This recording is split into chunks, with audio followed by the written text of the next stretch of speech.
Assalamualaikum warahmatullahi wabarakatuh. Berjumpa lagi bersama Ibu Apri dalam pelajaran IPA. Hari ini kita akan belajar tentang sumber daya alam. Yuk kita belajar bersama-sama. Sumber daya alam atau yang biasa kita sebut SDA. Apa itu sumber daya alam? Ada yang sudah tahu? Sumber daya alam merupakan semua bahan yang berasal dari alam dan bermanfaat bagi kehidupan manusia. Nah, hari ini kita akan belajar tentang yang pertama yaitu jenis sumber daya alam dan pemanfaatan sumber daya alam. Ada berapa ya jenisnya sumber daya alam? Jenis sumber daya alam itu dibedakan menjadi dua, yaitu sumber daya alam yang dapat diperbaharui dan sumber daya alam yang tidak dapat diperbaharui. Sumber daya alam atau SDA yang dapat diperbaharui adalah sumber daya alam yang terus-menerus tersedia di alam. Apa saja contohnya? Contohnya yaitu hewan, tumbuhan, air, tanah, dan udara. Kenapa ya disebut SDA dapat diperbaharui? Karena hewan dan tumbuhan dapat diperbaharui karena dapat berkembang biak dan dapat dibudidayakan. Sedangkan air termasuk SDA yang dapat diperbaharui karena selalu ada di bumi, karena selalu mengalami pembaharuan melalui daur air atau disebut juga siklus air. Selanjutnya yaitu sumber daya alam tidak dapat diperbaharui. Adalah sumber daya alam yang akan habis jika digunakan terus-menerus. Contohnya adalah bahan tambang, minyak bumi, batu bara, gas alam, logam, dan berbagai jenis batuan. Nah, minyak bumi.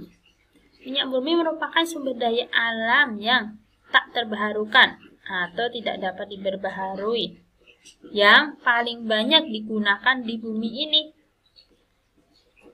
Karena apa? Karena sebagai bahan bakar alat transportasi maupun mesin industri. Jadi seperti mobil, motor itu menggunakan minyak bumi.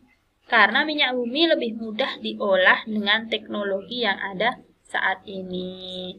Nah, bagaimana proses pembentukan minyak bumi? Minyak bumi itu terbentuk dari penguraian sisa tumbuhan dan hewan laut yang tertimbun dan mendapatkan tekanan serta panas bumi selama jutaan tahun. Lama ya, selama jutaan tahun. Selanjutnya adalah proses pembentukan minyak bumi ini. Gambar pertama, minyak bumi terbentuk dari hewan dan tumbuhan yang mati dan terkubur selama jutaan tahun di dasar laut. Hewan dan tumbuhan terkubur di bawah lapisan pasir dan lumpur. Jadi di sini nih. Selanjutnya gambar yang kedua yaitu lapisan tersebut lama-kelamaan membentuk batuan sedimen. Ini batuan sedimen. Bakteri mengubah sisa makhluk hidup tersebut menjadi minyak bumi dan gas alam. Selanjutnya, pergerakan lempeng bumi menyebabkan minyak bumi terdorong ke atas menembus batuan sedimen dan terjebak di bawah lapisan batuan keras.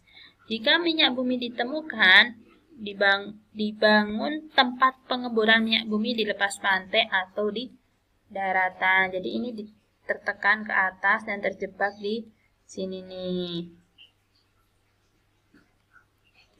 Oke.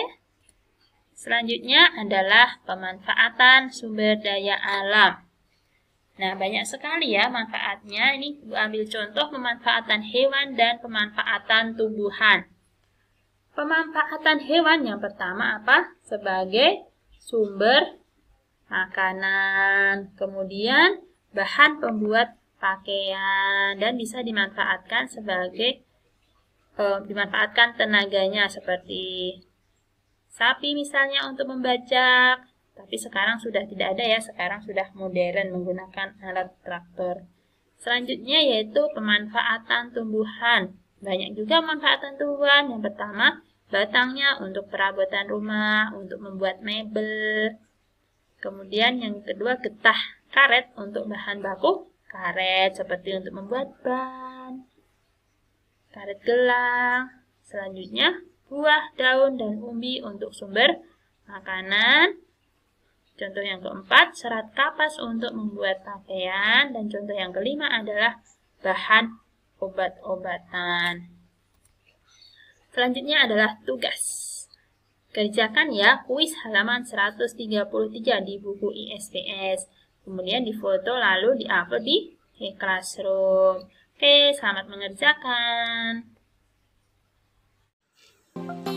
Sampai di sini dulu pertemuan kita hari ini. Mohon maaf apabila ada kesalahan dalam penyampaian materi. Ibu tutup. Assalamualaikum warahmatullahi wabarakatuh.